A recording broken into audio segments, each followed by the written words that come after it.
Hello everyone, welcome to your channel Vishesh academy by Neha. This is Neha. तो कैसे हैं आप सब? होप सो सब बढ़िया होंगे। तो गाइस, चैनल पर चल रही है हमारी एनसीईआरटी की सीरीज, जिसमें मैं आपसे एंशियंट हिस्ट्री जो है डिस्कस कर रही हूँ। इसकी जो है आपकी अलग से प्लेलिस्ट बनी हुई है और हम बात कर रहे हैं गुप्त साम्राज्य की। इसके 4 पार्ट्स जो हैं अपलोड हो चुके हैं और आज बारी है लास्ट पार्ट की, और आज ये आपका चैप्टर समाप्त हो जाएगा। तो प्लेलिस्ट आप पहले चेकआउट कीजिए। अगर आज चैनल से नए जुड़े हैं तो जो क्लास 1 है पहले उसे देखिए, फिर आज की क्लास देखना। तो चलिए वीडियो को स्टार्ट करते हैं। गुप्त साम्राज्य को हमने स्टार्ट करा और चंद्रगुप्त प्रथम जो है इसके पहले प्रसिद्ध शासक थे। इसके बाद मैंने आपको इनकी उपाधियां बताई हैं सभी राजाओं की। स्कंदगुप्त जो थे वो लास्ट के अधिकारी थे। इसके बाद फिर हमने इनके उत्तराधिकारी के बारे में देखा, प्रवर्ती गुप्त शासक। इसके बाद हमने गुप्त साम्राज्य का पतन देखा किस तरह हुआ, और फिर समकालीन राजवंश के बारे में पढ़ा। प्रशासन पद्धति के बारे में जाना कि इनकी प्रशासन पद्धति कैसी थी, इनके अधिकारी कौन कौन से थे और उनके काम क्या क्या थे, और ये बहुत ही इम्पोर्टेंट जो है आपकी ये टेबल है। इसके बाद हमने देखा कि सामाजिक गतिविधि को हमने जाना है कि इनकी सामाजिक गतिविधि किस प्रकार की थी और किस तरह जो है भागवत संप्रदाय का उद्भव और विकास हुआ आपके बौद्ध की जगह। ठीक है, बौद्ध जो आपका धर्म है उसकी जगह किस तरह भागवत संप्रदाय का विकास हुआ, इसके बारे में हमने डिटेल में जाना। फिर इसके बाद जो है आज हम करेंगे गुप्तकालीन प्रमुख मंदिर। बहुत ही इम्पोर्टेंट है ये आपके लिए मंदिर जाना। 15 आपके मंदिर हैं, तो डायरेक्ट जो है आपसे क्वेश्चन पूछा जाता है। चलिए वीडियो को स्टार्ट करते हैं। सबसे पहले अगर हम बात करें एरन का विष्णु मंदिर, ये कहाँ है? ये है एमपी में, एरन सागर जिला है और एमपी में जो है आपका एरन का विष्णु मंदिर है। भूमरा का शिव मंदिर, ये भी आपका एमपी में है। जिला कौन सा है? सतना जिला। एरन का एरन ही है, ठीक है, सागर जिला है। भूमरा भूमरा है, सतना जिला में है, ये सागर जिला है, दोनों ही एमपी में हैं। सांची का मंदिर सांची में है, जिला है रायसेन जिला, ये भी एमपी में है। पिपरिया का विष्णु मंदिर पिपरिया है और यहाँ पर सतना जिले में 2 देखिए है, एक है आपका भूमरा का शिव मंदिर, एक है आपका पिपरिया का विष्णु मंदिर, ये भी एमपी में हो गया। तिगवा का कंकाली देवी मंदिर, ये भी तिगवा में है, जबलपुर में, एमपी में। ठीक है, तिगवा का ही विष्णु मंदिर, ये भी तिगवा में है, जबलपुर, एमपी में। यानी कि तिगवा का कंकाली मंदिर और तिगवा का विष्णु मंदिर दोनों ही जबलपुर में है, एमपी में है। नचना कुठार का पार्वती मंदिर, नचना कुठार ये है पन्ना, एमपी में। ठीक है, नचना कुठार का पार्वती मंदिर। ठीक है, आगे बढ़ते हैं। नागौद का शिव मंदिर, नागौद ही सतना जिला, एमपी में। ठीक है, ये सतना जिला में देखिए आपके कितने आगे हैं। एक तो है आपका भूमरा का शिव मंदिर, एक है आपका पिपरिया का विष्णु मंदिर और एक है आपका नागौद का शिव मंदिर। अगला है आपका मुकुंदरा का मंदिर, ये मुकुंदरा कोटा जिला में है। कोटा जिला कहाँ पड़ता है भाई? ये राजस्थान में। भीतरगांव का कृष्ण मंदिर, भीतरगांव कानपुर में है, ये कानपुर कहाँ है? यूपी में है। ठीक है, एक आपका यूपी का आ गया। सिरपुर का लक्ष्मण मंदिर, सिरपुर है, जिला है रायपुर जिला, रायपुर जिला कहाँ पड़ता है? ये पड़ता है छत्तीसगढ़ में। मणिनाग का मंदिर, ये कहाँ है? राजगीर में। नालंदा जिला, नालंदा जिला कहाँ है? बिहार में। नालंदा जिला कहाँ है? बिहार में। और वहाँ कौन सा मंदिर है? मणिनाग का मंदिर। अगला मंदिर है आपका खो का शिव मंदिर, खो सतना जिला हो गया। सतना जिला में देखिए एक और मंदिर हो गया आपका। ठीक है, खो का शिव मंदिर एमपी में। मणि का मंदिर जबलपुर में, जबलपुर में पहले भी आपका आया था तिगवा का विष्णु मंदिर और तिगवा का ही कंकाली देवी मंदिर। तो देखो कि यहाँ पर आपका मणि का मंदिर भी है, 3 मंदिर आपके जबलपुर में हैं।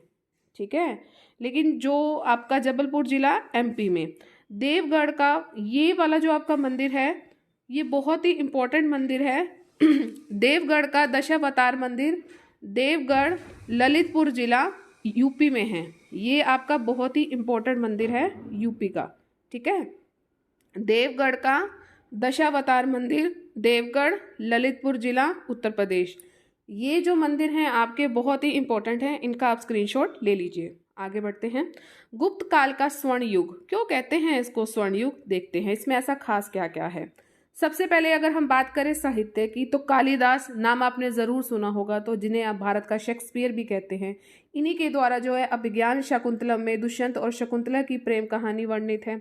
सती प्रथा उल्लेख हमें मिलता है गुप्त काल के एरण अभिलेख में। हमें वर्ष की माता यशोमती के सती का प्रमाण मिलता है। ध्यान रखेंगे कौन सी माता का? यशोमती का। केंद्रीय शासन, इसमें जो सर्वोच्च अधिकारी होता था वो राजा होता था। गणित में अगर हम बात करें तो क्या प्रोग्रेस हुई है? यहीं पर जो है शून्य का विकास देखने को मिला। चिकित्सा की अगर बात करेंगे तो धन्वंतरी जो थे आयुर्वेद के प्रथम आचार्य और प्रवर्तक माने जाते हैं, और इनके जो ग्रंथ का नाम है वो है Dhanvantari Samhita. Very very important. विज्ञान और प्रौद्योगिकी की बात करें तो आर्यभट्ट ने ही आर्यभट्टी यहाँ पर पुस्तक लिखी है। उसमें हमें ये चीज़ बताई है कि जो पृथ्वी है वो सूर्य की चारों ओर चक्कर लगाती है और अपने अक्ष पर भी घूमती है। Very important. भवन निर्माण के अंदर बात करें तो हमने अभी अभी जो है इतने सारे मंदिर पड़े हैं, तो मंदिर और स्तूपों का निर्माण भी जो है इस युग में हुआ है। तो कह सकते हैं कि गुप्त काल भारत का स्वर्ण युग है, और आप देख सकते हो कि कितनी प्रोग्रेस हुई है इस गुप्त काल में। साहित्य को थोड़ा सा आप डिटेल में जानते हैं। एक नाटक है शूद्रक का लिखा हुआ मृच्छकटिगम या माटी की खिलौना गाड़ी, जिसमें आपको क्या देखने को मिलता है? जिसमें एक ब्राह्मण के साथ वैश्य का इसमें प्रेम वर्णित है। और ये जो नाटक है प्राचीन नाटकों में ये सबसे जो है उच्च कोटि का माना जाता है, मृच्छकटिकम या माटी का खिलौना। अभी अभी आपको मैंने अभिज्ञान शकुंतलम के बारे में बताया था, तो ये वही नाटक है। ठीक है। तो विश्व की 100 उत्कृष्टम साहित्यिक कृतियों में से ये एक है, जिसमें राजा दुष्यंत और शकुंतला के प्रेम की कथा चित्रित है। और इनका पुत्र था, कौन था? भरत। यही जो है आपका प्रसिद्ध राजा हुआ है। ठीक है, ये आपका प्रसिद्ध राजा हुआ है। इसके बाद देखते हैं अभिज्ञान जो शकुंतलम है, ये एक प्रथम भारतीय रचना है जिसका अनुवाद जो है यूरोपीय भाषाओं में भी हुआ है। Very important. ऐसी कौन सी रचना है जिसका अनुवाद आपके यूरोपीय भाषाओं में भी हुआ है? तो अभिज्ञान शकुंतलम का। और दूसरी कौन सी रचना है? दूसरी ही है आपकी भगवत गीता। भारत में गुप्त काल में लिखे नाटकों के विषय के में उल्लेखनीय है। ये सभी नाटक क्या है? सुखांत है। दुखांत नाटक यानी कि दुखी करने वाले नाटक एक भी नहीं है। निम्न वर्गों के लोग भिन्न भिन्न यहाँ पर भाषाएं बोलते हैं, जबकि उच्च वर्ग के लोग जो हैं किस भाषा में बोलते हैं? जो उच्च वर्ग के लोग हैं वो संस्कृत भाषा जो है बोलते थे। यहाँ पर आपको 2 महान गाथा काव्य भी मिलती हैं।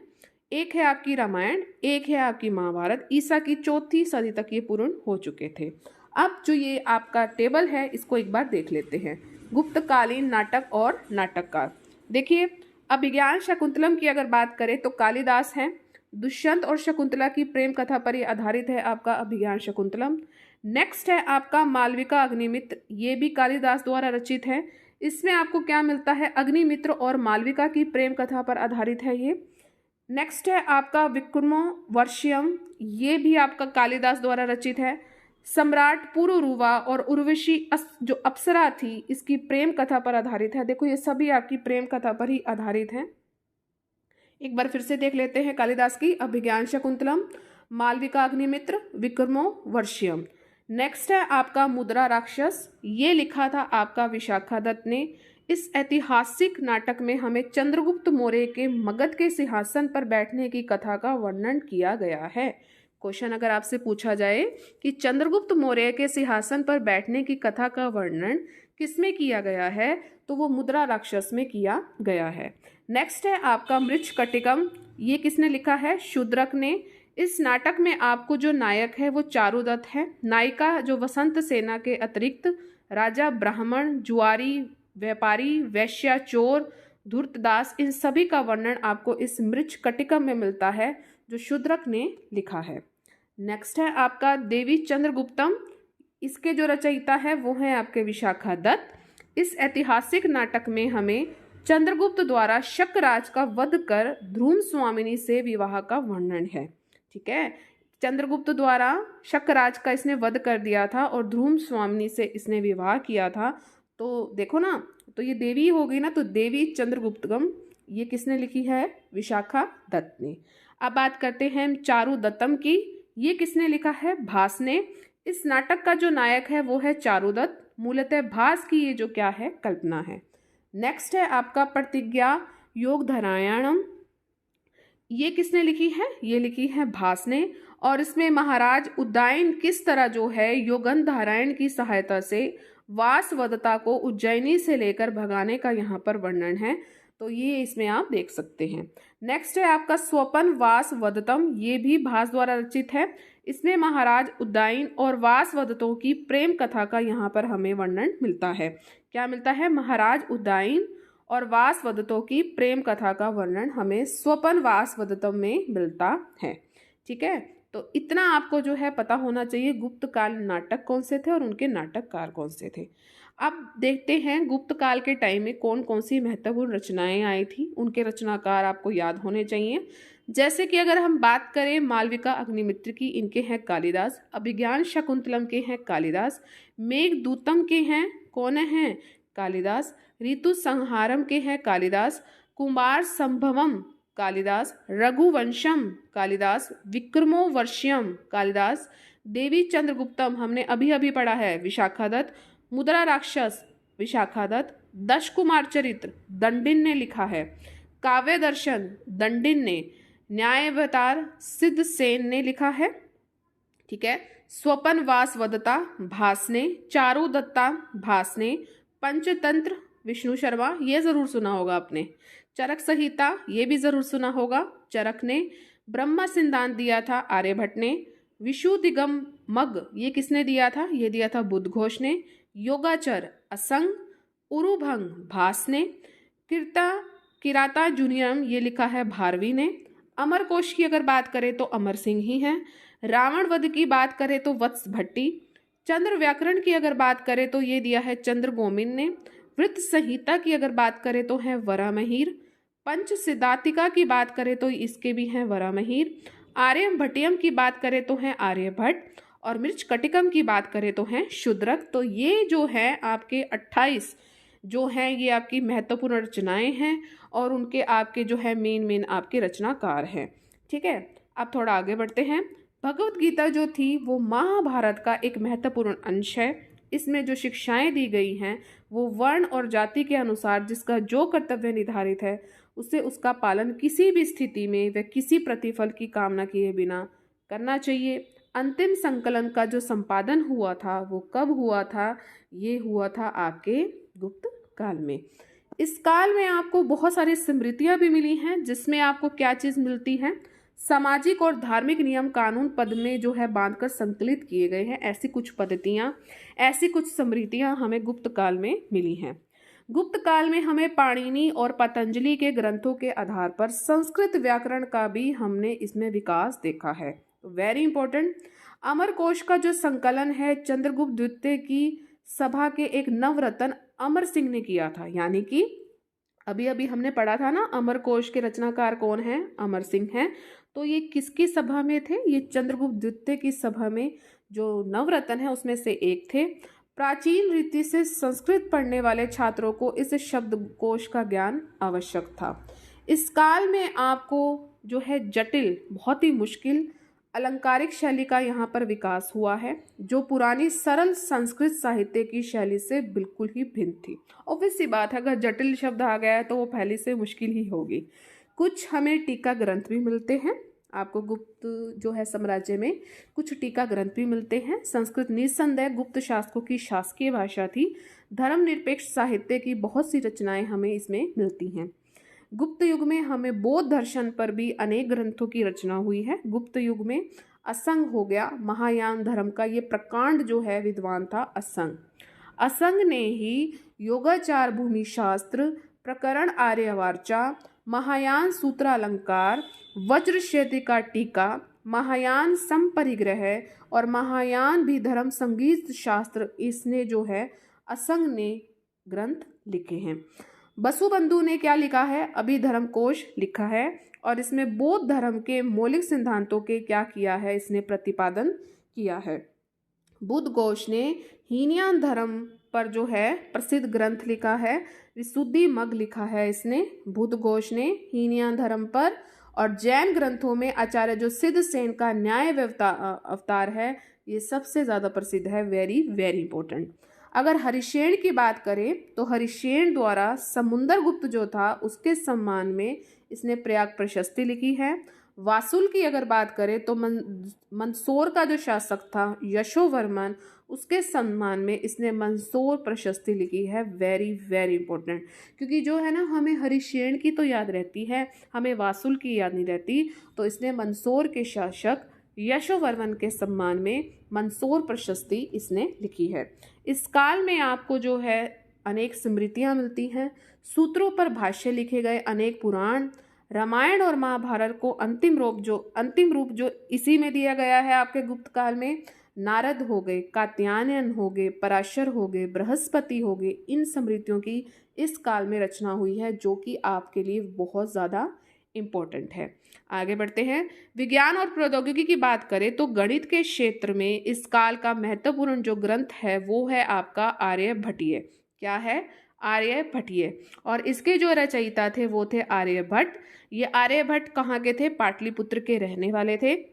और आर्यभट्ट को गुप्त युग का सबसे महान वैज्ञानिक, गणितज्ञ और ज्योतिषी जो है माना जाता है। इनका एक प्रसिद्ध ग्रंथ था आर्यभट्टियम, और इसने इस चीज़ में प्रमाणित किया है कि जो पृथ्वी है वो गोल है और जो अपनी धुरी के चारों ओर परिभ्रमण करती है, और इसी के कारण क्या लगता है? ग्रहण लगता है। बहुत बहुत ज़्यादा इम्पोर्टेंट है। वराहमिहिर ने ज्योतिष के क्षेत्र में महत्वपूर्ण सिद्धांत जो है प्रतिपादित किया है। इन्होंने जो है पंच सिद्धांतिका, वृहत संहिता, वृहज्जातक और लघु जातक की इन्होंने रचना की है वराहमिहिर ने। और पंच सिद्धांतिका में इन्होंने ज्योतिष विज्ञान की जो है महत्वपूर्ण बातें लिखी गई हैं। Very very important. अगर फलित ज्योतिष पर कल्याण वर्मन ने जो है क्या लिखी है? सारावली लिखी है। नागार्जुन रसायन और धातु विज्ञान के जो है विख्यात ज्ञाता थे।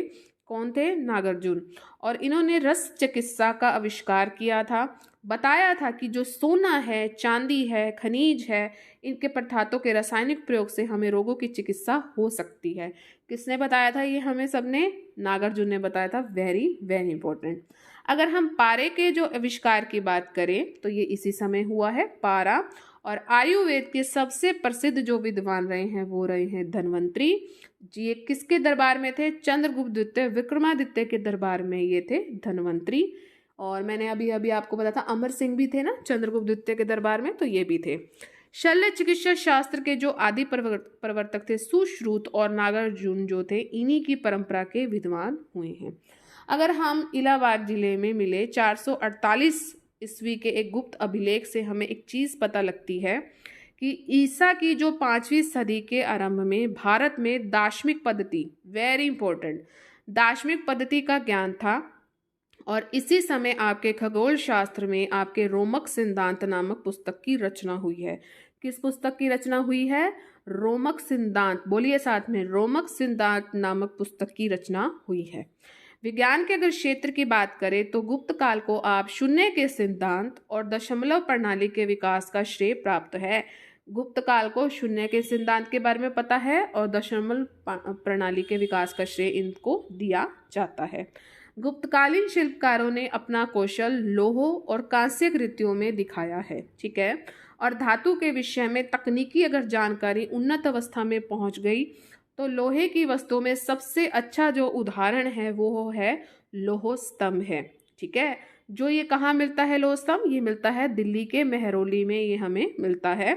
और इसका निर्माण जो है ईसा की 4वीं सदी में हुआ है और तब से 1500 वर्षों के बाद भी इसे जंग स्पर्श नहीं कर पाई। यानी कि इतना अच्छा लोहा है, इतनी अच्छी टेक्निक्स थी उस समय कि आज तक 1500 साल हो गए, आज तक इसको जंग नहीं लग पाया। और ये कहाँ है? आपके दिल्ली के मेहरौली में ये स्थित है। बहुत बहुत ज़्यादा इम्पोर्टेंट है। और हमारा चैप्टर हो गया समाप्त।